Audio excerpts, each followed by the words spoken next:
Hey, this is Joshua from Everybody's Coffee with your weekly edition of Video Dose.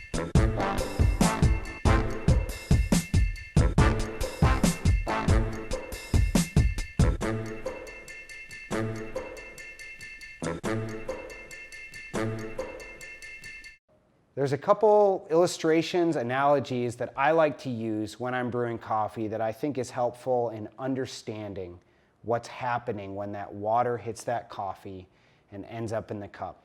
I find it pretty helpful to think of each little coffee particle as a maze.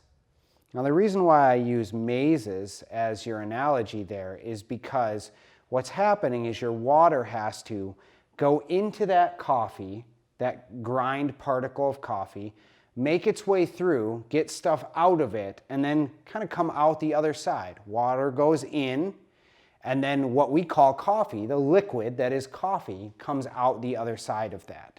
You've got your coffee beans, which you start with, and these are like impenetrable mazes because there is so much bean fiber and cell walls in the way that there's pretty much no way for that water to get in there and get the good stuff out of it. So we grind coffee. So the coarser the grind, the bigger the maze. Okay, you've got a certain size maze here, and then as you grind it finer, it's the same difficulty of maze, the same size passageways and everything, but the maze gets smaller. When you grind it really fine, it's even a smaller maze.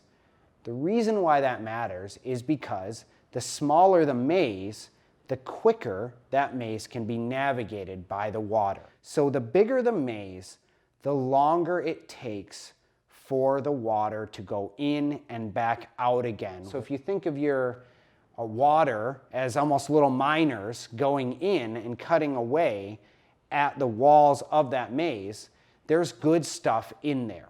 So the first thing that sits on the outer surface of those walls is acidic stuff, which I call tin. A good sense, it can taste tart and bright and get a lot of liveliness. It can also, if done poorly, end up tasting really sour, really acidic. But once that stuff is out of the way, that exposes the next element, which I say is the gold. That's the sugars. That stuff is the good stuff. That's what you're looking for. That's what you're trying to mine, the gold. You want to get all of that. So really what you're trying to do when you're brewing is you're trying to get all the acids, because you have to, they come out first, and you're trying to get all the sugar because you want a nice sweet cup of coffee.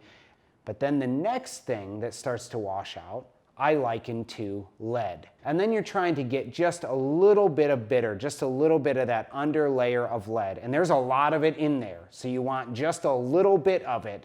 And then you want to stop mining. You want to stop brewing. You want just a little bit of it because it tends to actually balance out the acidity. But you don't want very much of it at all. You want to get all the sweet and then stop.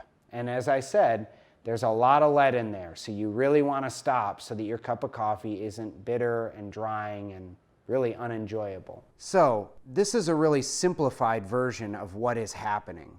In reality, all of these flavors are actually being mined together at different rates. But for the purpose of what you'll be tasting in your cup and knowing how to make it taste better, that's how coffee brews, and that's how we want to learn to control when we start and stop and how we do the process. Thanks for watching this session of Video Dose.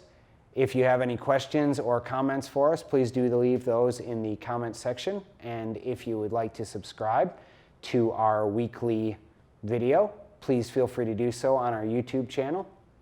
Thanks. See you soon.